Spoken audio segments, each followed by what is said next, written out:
বিসমিল্লাহির রহমানির রহিম। পল্লবী মহিলা ডিগ্রি কলেজ আয়োজিত অনলাইন ক্লাসে শিক্ষার্থীদের আন্তরিক শুভেচ্ছা ও অভিনন্দন। শিক্ষার্থীরা কেমন আছো তোমরা? আশা করছি ভালো আছো। আমি আল্লাহ তাআলার অশেষ রহমতে ভালো আছি। আজ আমি তোমাদের ইসলামের ইতিহাস ও সংস্কৃতি ক্লাসটি নিব। ক্লাসটি একাদশ শ্রেণীর শিক্ষার্থীদের জন্য। আমি ফাতেমাতুজ জোহরা শিউলি, প্রভাষক, ইসলামের ইতিহাস ও সংস্কৃতি বিভাগ। শিক্ষার্থীরা, আমরা কিন্তু অ্যাসাইনমেন্ট, যে সরকার কর্তৃক নির্ধারিত অ্যাসাইনমেন্টের নোটিশ পেয়েছি এবং 2টি অ্যাসাইনমেন্ট কিন্তু নিয়েছি। এই যে প্রথম সপ্তাহ এবং দ্বিতীয় সপ্তাহ চলে গেল, এই দুইটা সপ্তাহতে আমাদের এই ইসলামের ইতিহাস সংস্কৃতি এই বিষয়টি ছিল না। তবে খুব শীঘ্রই তোমাদের কিন্তু এই বিষয়টি আসবে। এজন্য তোমাদের সুবিধার্থে এবং তোমাদের পড়ার সুবিধার্থে আজকে যে ক্লাসটি নিব, খুবই গুরুত্বপূর্ণ ক্লাসটি, তোমাদের কোভিড-19-এর জন্য যে সরকার থেকে নির্ধারিত একটি কোভিড-19 প্রেক্ষিতে 2022 সালের এইচএসসি পরীক্ষার পুনর্বিন্যাসকৃত যে পাঠ্যসূচি, সেই পাঠ্যসূচি সম্পর্কে আমি আলোচনা করব। আমি আজকে তোমাদের একদম লিখে দেখিয়ে দিব যে কোন অধ্যায়ের কোন কোন টপিকসটি তোমাদের পড়তে হবে গুরুত্ব সহকারে। আরেকটি বিষয়, তোমরা যারা ভালো নেট ব্যবহার করতে পারো, ইন্টারনেট ব্যবহার করে এই সিলেবাসটি কপি করে নিতে পারো, কিংবা কোনো দোকান থেকেও করতে পারো। কিন্তু যাদের এই সুবিধা নাই তাদের জন্য আমি এই ক্লাসটিতে সমস্ত বিষয়টি সঠিকভাবে বিশ্লেষণ করে দিব এবং আমাদের কোন কোন অধ্যায়গুলো পড়া হয়েছে যাতে তোমাদের যখন তৃতীয় সপ্তাহ থেকে পঞ্চম সপ্তাহে আমাদের ইসলামের ইতিহাস ও সংস্কৃতি বিষয়টি আসতে পারে, এই সপ্তাহে তোমাদের যেন অসুবিধায় না পড়তে হয়, যে কিংবা ভয়ে না পড়ো যে আমাদের তো এই বিষয়টি পড়া হয়নি, আমরা কিভাবে লিখব, কি করব, এই শঙ্কা থেকে, ভীতি থেকে তোমাদেরকে দূর করার জন্য আমি এই কোভিড-19 সংক্রান্ত যে পুনর্বিন্যাসকৃত যে সিলেবাসটি আছে সেই সিলেবাসটি নিয়ে আলোচনা করব। প্রথমে আলোচনা করব ইসলামের ইতিহাস ও সংস্কৃতি প্রথম পত্রটি নিয়ে। প্রথম পত্র, এবং আমাদের এটার কোড হচ্ছে 267, কোড নাম্বার 267। আচ্ছা, আমরা প্রথম পত্রে কিন্তু প্রথম অধ্যায়টি পড়ে ফেলেছি, ইতিমধ্যে আমাদের পড়া হয়ে গিয়েছে। তারপরেও কোন কোন টপিকসগুলো পড়ার জন্য সিলেবাস করে দিয়েছে সেই টপিকসগুলো আমি তোমাদের লিখে দিচ্ছি। প্রথম অধ্যায় হচ্ছে প্রাক ইসলামী আরব, তাই না? অধ্যায় প্রথম, প্রাক ইসলামী আরব, যে অধ্যায়টি আমরা পড়ে ফেলেছি। এই অধ্যায়টি থেকে যদি আমাদের কোনো ধরনের প্রশ্ন হয়, ইনশাল্লাহ আমরা খুব সহজেই প্রশ্নের উত্তর করতে পারবো, আশা রাখছি। তারপরেও এই টপিকসগুলো যেগুলো তোমাদের গুরুত্ব সহকারে পড়তে হবে, এইগুলো একটু তোমরা রিভিশনের মধ্যে রেখো। দেখো, আমি লিখে দিচ্ছি। প্রত্যেকটা জিনিস আমি খুব স্পষ্ট অক্ষরে লিখবো। তোমরা একটু যাদের ইন্টারনেটের থেকে ডাউনলোড বা কপি করার সমস্যা তাদের উদ্দেশ্যে, আর যারা করতে পারো তারা তো অবশ্যই এটা কপি করে নিজের কাছে অবশ্যই সংরক্ষণ করবে। শুধু যে আমার বিষয়টি না, প্রত্যেকটি বিষয়ের কিন্তু এই পুনর্বিন্যাসকৃত সিলেবাস দিয়ে দিয়েছে, ঠিক আছে? দেখো, প্রথম অধ্যায় প্রাক ইসলামী আরবে 1 নম্বর যে টপিকসটা হবে সেটা হচ্ছে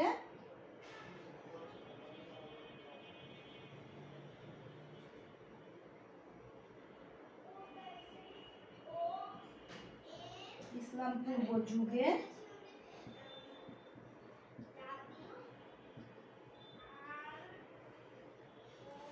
আরবদের ভৌগোলিক অবস্থান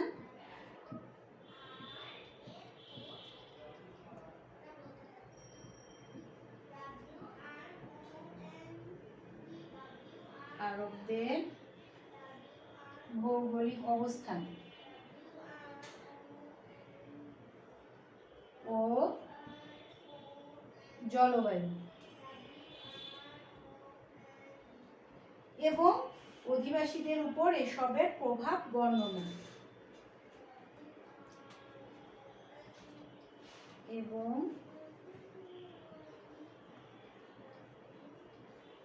অধিবাসীদের উপর এসবের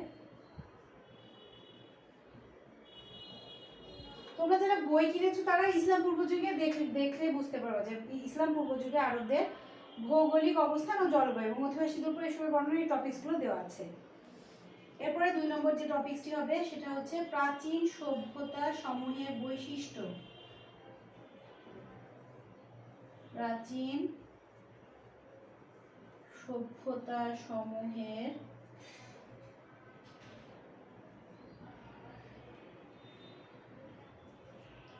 বৈশিষ্ট্য। প্রাচীন সভ্যতা সমূহের বৈশিষ্ট্য দেখেছো? আশা করছি তোমরা এই পয়েন্টগুলো এই ক্লাস থেকে দেখে দেখে বইতে মার্কিং করে রাখবা, যাতে তোমাদের ইম্পর্টেন্টগুলো কোন অধ্যায়ে কোনটা পড়তে হবে বুঝে নিতে পারো।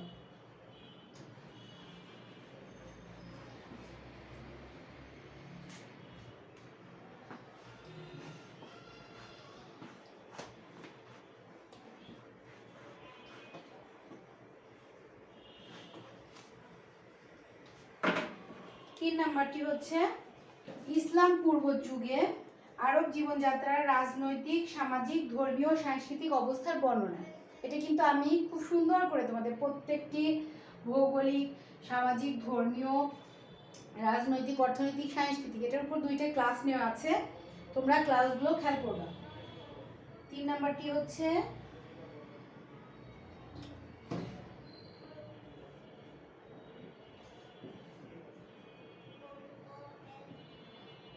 ইসলাম পূর্ব যুগে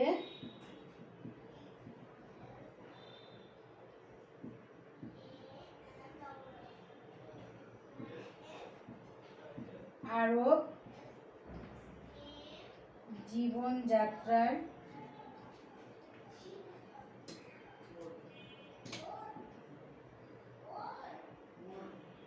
রাজনৈতিক, সামাজিক,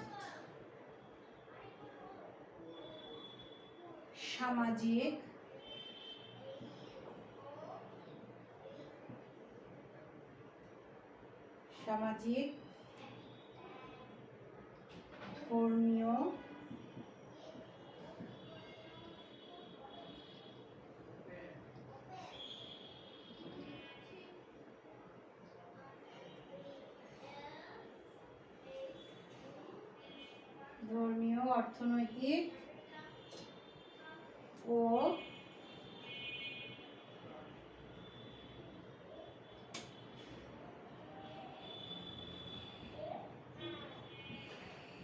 সাংস্কৃতিক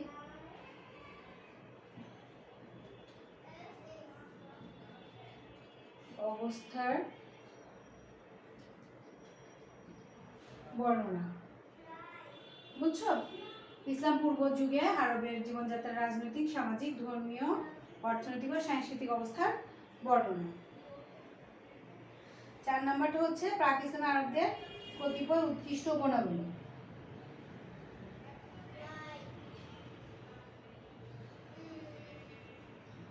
প্রাক ইসলামী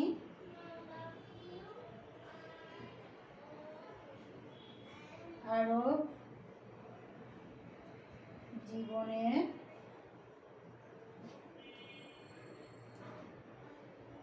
উৎকৃষ্ট কতিপয় গুণাবলী।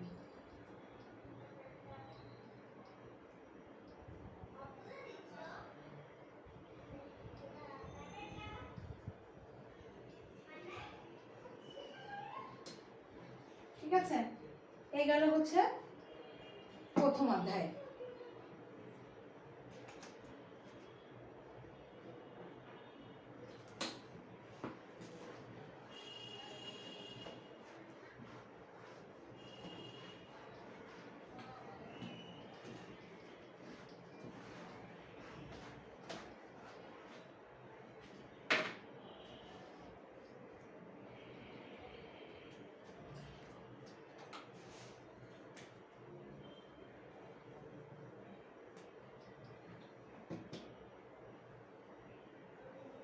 এবার আমরা দ্বিতীয় অধ্যায় থেকে কি আসতে পারে সেটি আলোচনা করব। দ্বিতীয় অধ্যায় হচ্ছে হযরত মুহাম্মদ সাল্লাল্লাহু আলাইহি সাল্লাম। দ্বিতীয় অধ্যায় হযরত মুহাম্মদ সাল্লাল্লাহু আলাইহি সাল্লাম। দেখো দ্বিতীয় অধ্যায় হযরত মুহাম্মদ সাল্লাল্লাহু আলাইহি সাল্লাম। এখান থেকে আমাদের কি কি বিষয়বস্তু হবে? মহানবী হযরত মুহাম্মদ সাল্লাল্লাহু আলাইহি সাল্লামের বাল্য জীবন, মক্কা জীবন ও নবুয়ত প্রাপ্তি। মুহাম্মদ সাল্লাল্লাহু আলাইহি সাল্লামের বাল্য জীবন,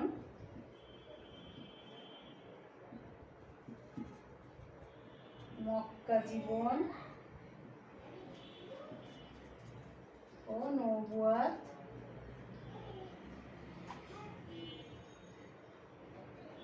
প্রাপ্তি।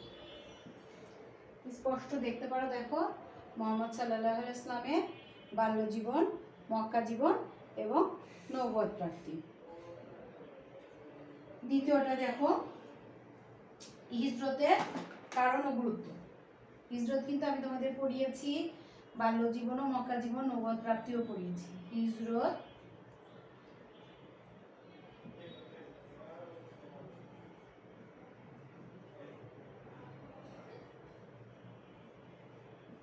কারণ ও গুরুত্ব। হিজরত কারণ ও গুরুত্ব, তাই না? এরপরে দেখবা মদিনা সনদ ও এর গুরুত্ব।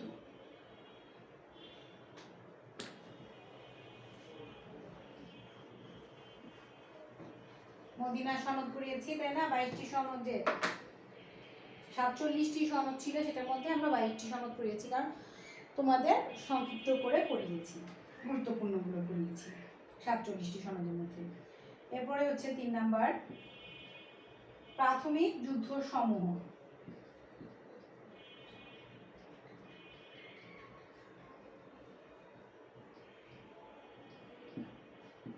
প্রাথমিক যুদ্ধ সমূহ: বদর, উহুদ ও খন্দক। বদর, উহুদ ও খন্দক। প্রাথমিক যুদ্ধ সমূহ কি কি? বদর, উহুদ ও খন্দক। আমরা হচ্ছে উহুদের যুদ্ধটি পড়েছি, বদরের যুদ্ধটি পড়েছি, খন্দকের যুদ্ধটি পড়বো ইনশাআল্লাহ। এবং আমাদের মোটামুটি যে যদি প্রথম সপ্তাহে যে অ্যাসাইনমেন্ট আসবে সেটা ইনশাআল্লাহ আমরা কমপ্লিট করতে পারবো। ঠিক আছে বাবা? এখন 4 নাম্বার যে বিষয়টি, এই অধ্যায়ের হুদায়বিয়ার সন্ধি ও এর ফলাফল।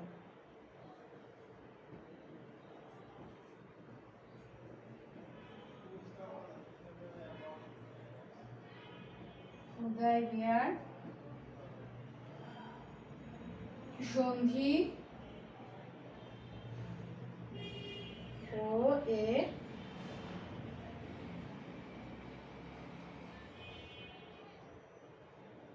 হুদায়বিয়ার সন্ধি ও এর ফলাফল। আর শেষ যে বিষয়টি সেটা হচ্ছে মক্কা বিজয় ও না, এখানে আরো কয়েকটি পয়েন্ট আছে। হুদায়বিয়ার সন্ধি ও ফলাফল দেখে নাও ভালো করে। প্রাথমিক যুদ্ধসমূহ, বদর, উহুদ ও খন্দক, হুদায়বিয়ার সন্ধি ও এর ফলাফল।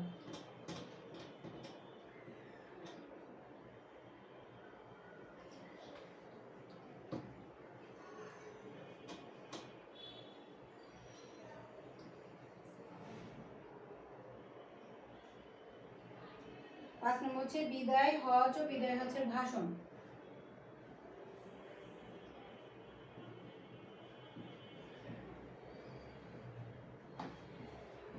হজ ও বিদায়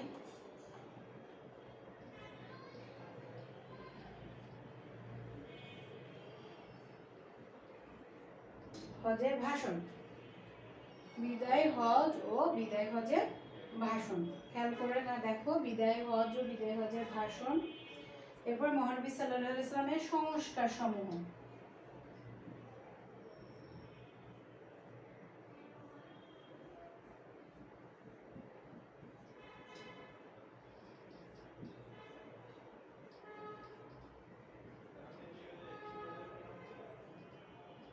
সংস্কার সমূহ। এরপরে হচ্ছে মহানবী সাল্লাল্লাহু আলাইহি ওয়াসাল্লামের চারিত্রিক গুণাবলী ও কৃতিত্ব। মহানবী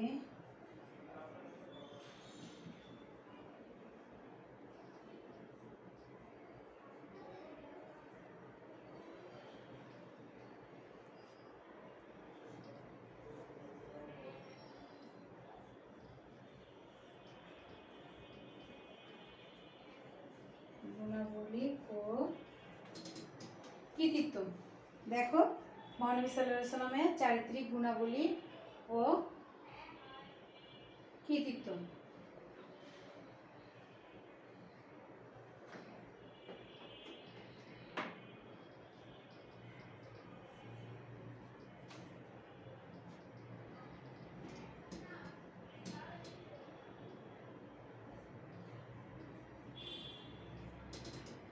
মহানবী সাল্লাল্লাহু আলাইহি ওয়াসাল্লামের চারিত্রিক গুণাবলী ও কৃতিত্ব। এই 7টি টপিকস হচ্ছে দ্বিতীয় অধ্যায়ের জন্য।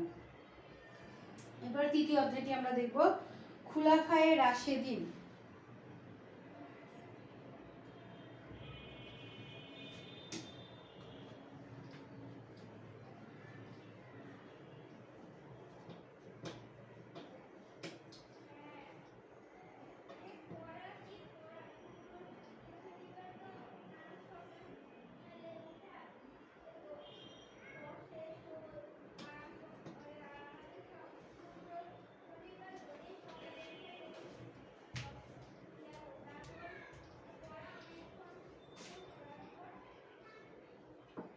তৃতীয় অধ্যায় হচ্ছে খুলাফায়ে রাশেদিন।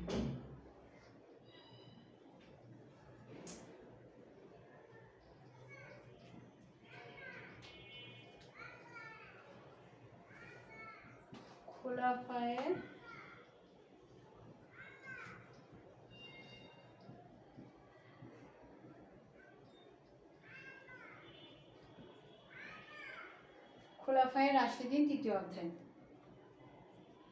এখানে আমরা যে যে টপিকসগুলো পড়ব সিলেবাস করে দেওয়া হয়েছে সেটা দেখো।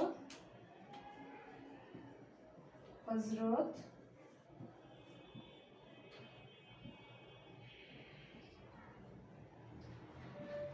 আবু বকর রাদিয়াল্লাহু আনহু যে প্রাথমিক সমস্যা সমূহ, পারসিক ও রোমীয় সাম্রাজ্যের দ্বন্দ্বের সূত্রপাত,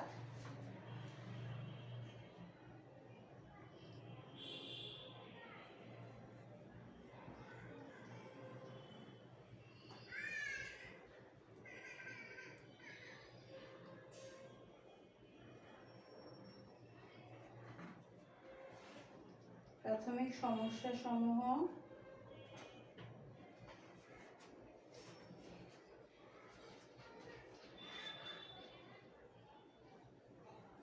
পারসিক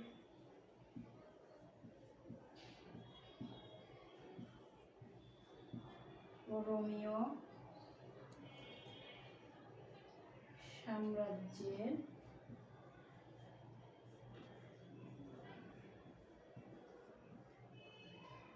দ্বন্দ্বের সূত্রপাত, চরিত্র, কৃতিত্ব।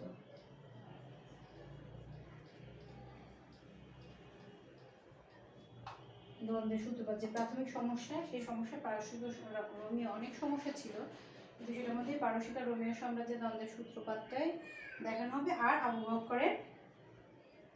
বকরের চরিত্র, কৃতিত্ব নিয়ে আলোচনা করবো আমরা এই অধ্যায়টি যখন পড়াবো। চরিত্র ও কৃতিত্বে আমি আলোচনা করব। নাম্বার 2 হচ্ছে হযরত, আশা করি তোমরা দেখতে পাচ্ছ সমস্ত লেখাগুলো। হযরত ওমর রাদিয়াল্লাহু আনহু খিলাফতের সম্প্রসারণ, শাসন ব্যবস্থা।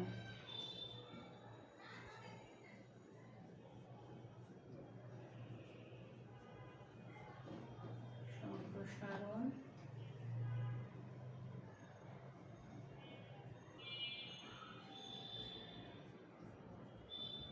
ও শাসন ব্যবস্থা। আরেকটি খলিফা ওমরেরও চরিত্র ও কৃতিত্ব। হযরত ওমর রাদিয়াল্লাহু আনহু খিলাফতের সম্প্রসারণ ও শাসন ব্যবস্থা, চরিত্র এবং কৃতিত্ব।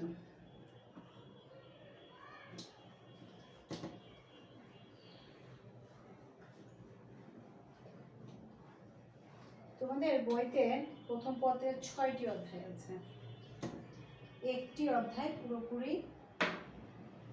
অফ করে দেওয়া হয়েছে এই নতুন সিলেবাসে। ষষ্ঠ অধ্যায়টি দেয়নি, ফাতিমীয় খিলাফত যেটি।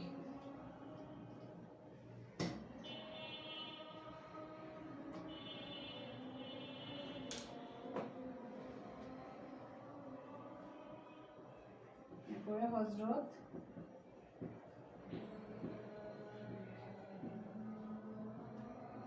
আলী রাদিয়াল্লাহু আনহু। আলী রাদিয়াল্লাহু আনহু খোলাফায়ে রাশিদিন কি বলতে বলছেন, 4জন খলিফা যে ছিলেন, হযরত ওমর, হযরত আবু বকর, হযরত ওমর, হযরত ওসমান, হযরত আলী। হযরত ওমরের পরে হযরত ওসমান রাদিয়াল্লাহু আনহু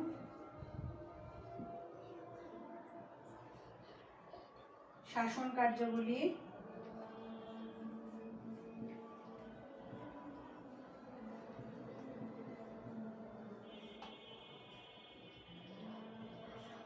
অভিযোগ সমূহ, মানে হযরত ওসমান সম্পর্কে অনেক অভিযোগ ছিল, আমরা যখন পড়বো তখন বিষয়টি জানতে পারবো। অভিযোগ সমূহ, হযরত ওসমানকে হত্যাও করা হয়, তার হত্যার কারণ,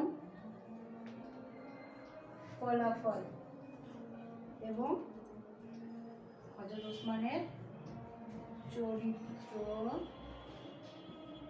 ও কৃতিত্ব। ঠিক আছে, হযরত ওসমান রাদিয়াল্লাহু আনহু শাসন কার্যাবলী, অভিযোগ সমূহ, হত্যার কারণ, ফলাফল, চরিত্র ও কৃতিত্ব। এরপরে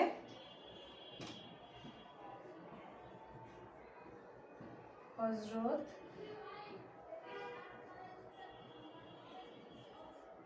আলী রাদিয়াল্লাহু আনহু গৃহযুদ্ধ,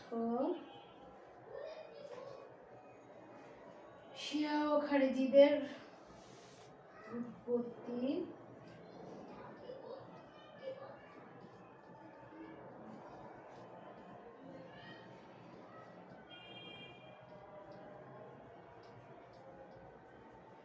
শিয়া ও খারিজিদের উৎপত্তি এবং হযরত আলীর চরিত্র, কৃতিত্ব। ঠিক আছে,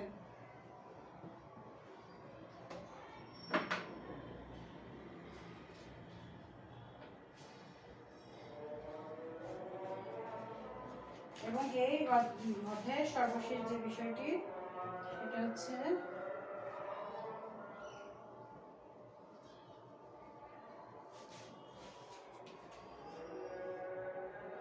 খোলাফায়ে রাশিদিনের শাসন ও আর্থসামাজিক বৈশিষ্ট্য। খোলাফায়ে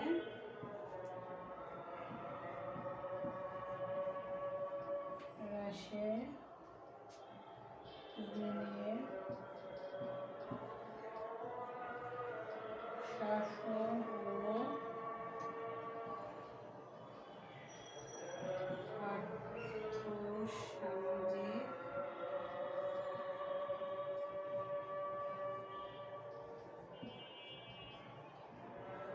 বৈশিষ্ট্য।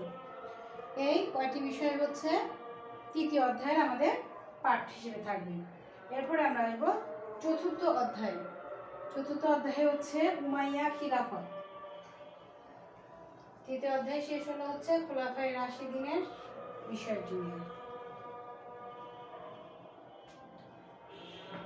উমাইয়া খিলাফত, উমাইয়া খিলাফত বুঝো? উমাইয়া খিলাফত হচ্ছে মুয়াবিয়া যে রাষ্ট্রটি তৈরি করেছিল সেটা হচ্ছে উমাইয়া খিলাফত। মুয়াবিয়া না ছিলেও ইয়াজিদকে মোটামুটি আমরা সবাই চিনি, ইয়াজিদের বাবা যে খিলাফত তৈরি করেছিলেন।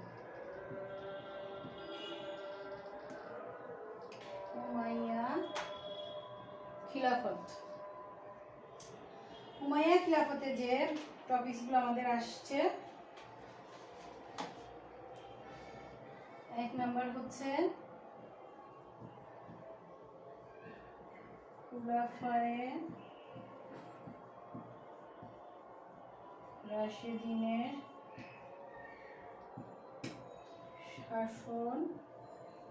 শাসন ব্যবস্থা কেমন ছিল ও অর্থনৈতিক ও সামাজিক বৈশিষ্ট্য, আর্থসামাজিক বৈশিষ্ট্য কেমন ছিল, আর্থসামাজিক বৈশিষ্ট্য। 2 নম্বর হচ্ছে উমাইয়া খিলাফত প্রতিষ্ঠা।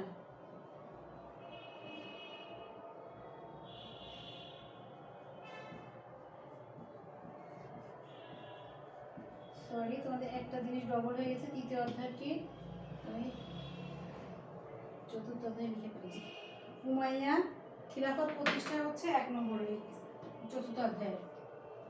উমাইয়া খিলাফত প্রতিষ্ঠা, চতুর্থ অধ্যায়ের সিলেবাস 1 নম্বর থেকে শুরু হবে হচ্ছে উমাইয়া খিলাফত প্রতিষ্ঠা।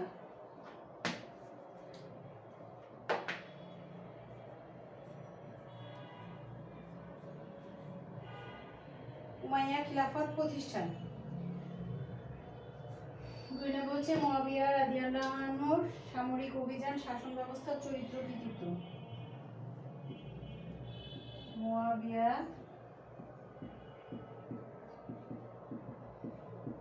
সামরিক অভিযান,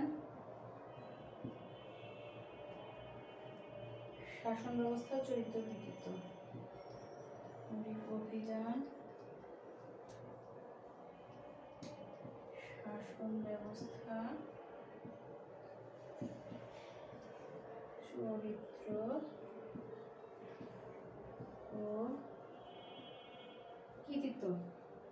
ঠিক আছে, সামরিক অভিযান, চরিত্র, কৃতিত্ব। এরপর হচ্ছে ইয়াজিদ ও ইমাম হোসেনের, ইয়াজিদ ও ইমাম হোসেন রাদিয়াল্লাহু আনহু কারবালার যুদ্ধ ও গুরুত্ব।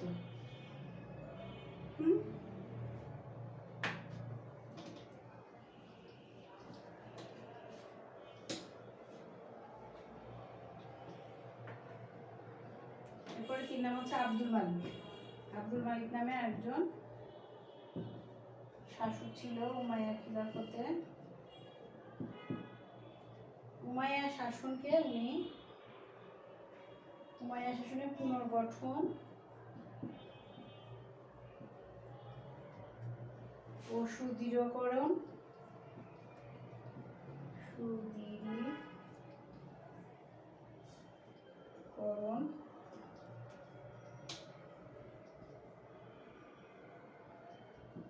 শাসননীতি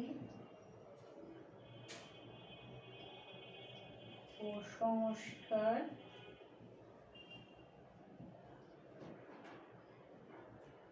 চরিত্র ও কৃতিত্ব।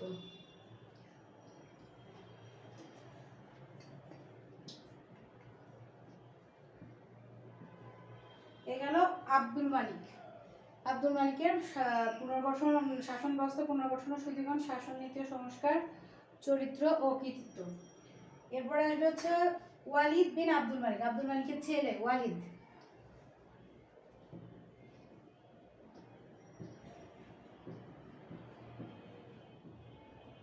ওয়ালিদ বিন আব্দুল মালিক, তার চরিত্র, কৃতিত্ব এবং খিলাফত সম্প্রসারণ।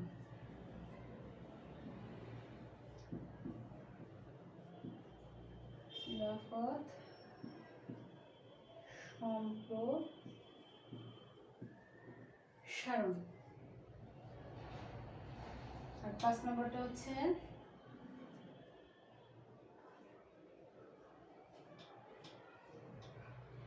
ওমর বিন আব্দুল আজিজ, শাসননীতি সংস্কার চরিত্র কৃতিত্ব। ওমর বিন আব্দুল আজিজ শাসননীতি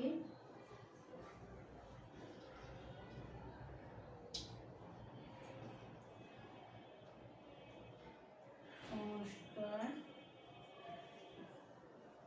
চরিত্র ও কৃতিত্ব। ঠিক আছে, ওয়ালিদ বিন আব্দুল মালিক। আর আছে তোমাদের এই অধ্যায়ে আরো আছে উমাইয়া খিলাফতের ক্রমানুভূতি ও পতন।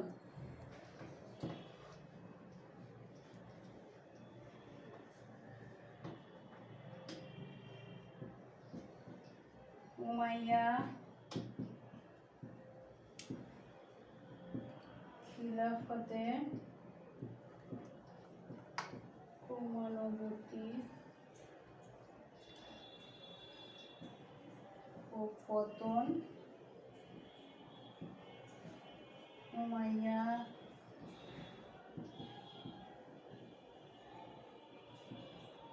আমলে আর্থসামাজিক বৈশিষ্ট্য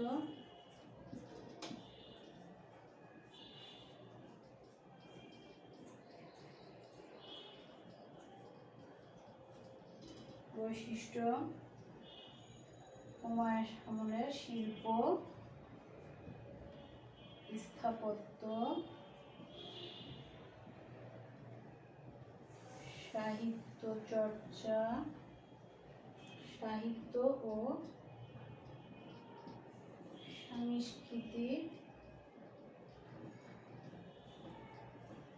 চর্চা।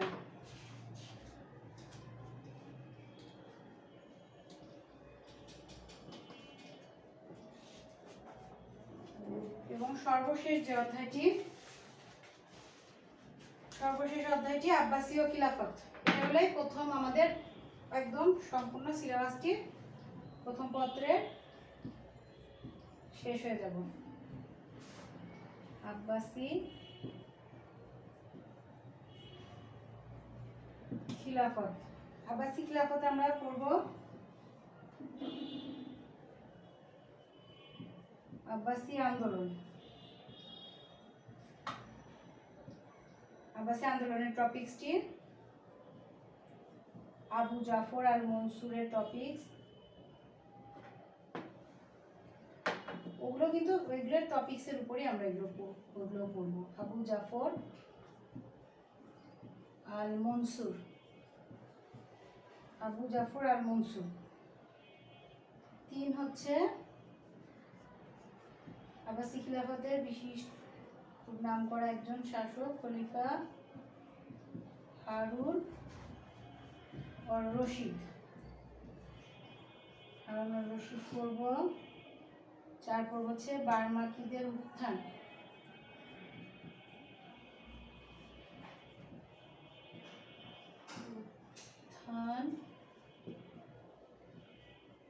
অবদান ও পতন। দেখো, আব্বাসী আন্দোলন, আবু জাফর আল মনসুর, খলিফা হারুন রশিদ, বার্মাকিদের উত্থান, অবদান ও পতন।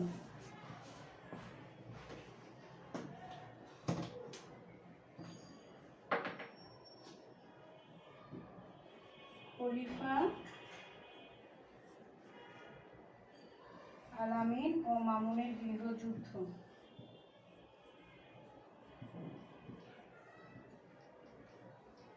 আমিন ও মামুনের গৃহযুদ্ধ।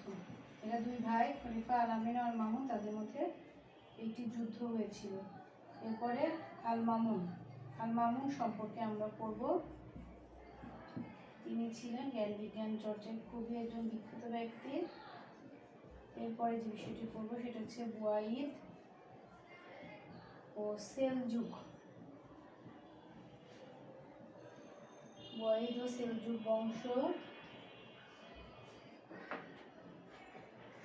বংশ, দেখো খলিফা আল-আমিন ও মামুন বিরচিত আর মোহাম্মদ ওয়াহিদ ও সেলজুক বংশ।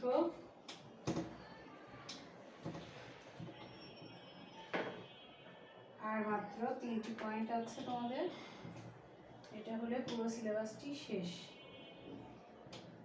ক্রুসেড, একটি যুদ্ধ হয়েছিল ক্রুসেড, এই ক্রুসেডের যুদ্ধ সম্পর্কে আমরা জানব। এরপরে এই যে খিলাফতটি, এই খিলাফতের পতন, খিলাফতের পতন, এবং সর্বশেষ যে পয়েন্টটি সেটা হচ্ছে আব্বাসি আমলের আর্থসামাজিক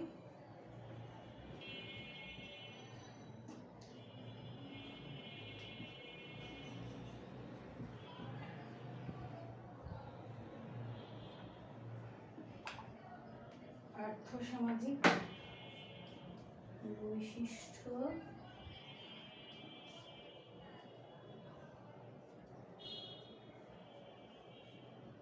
জ্ঞান বিজ্ঞান ও সাহিত্য চর্চা।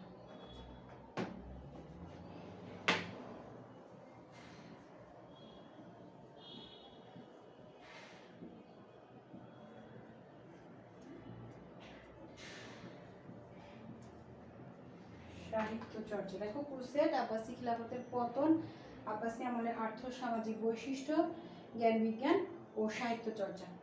এই হচ্ছে তোমাদের 267 ইসলামের ইতিহাস ও সংস্কৃতি 267 কোডের মানে প্রথম পত্রের সিলেবাসটি আমি পূর্ণাঙ্গভাবে তোমাদের বোর্ডে লিখে দিলাম।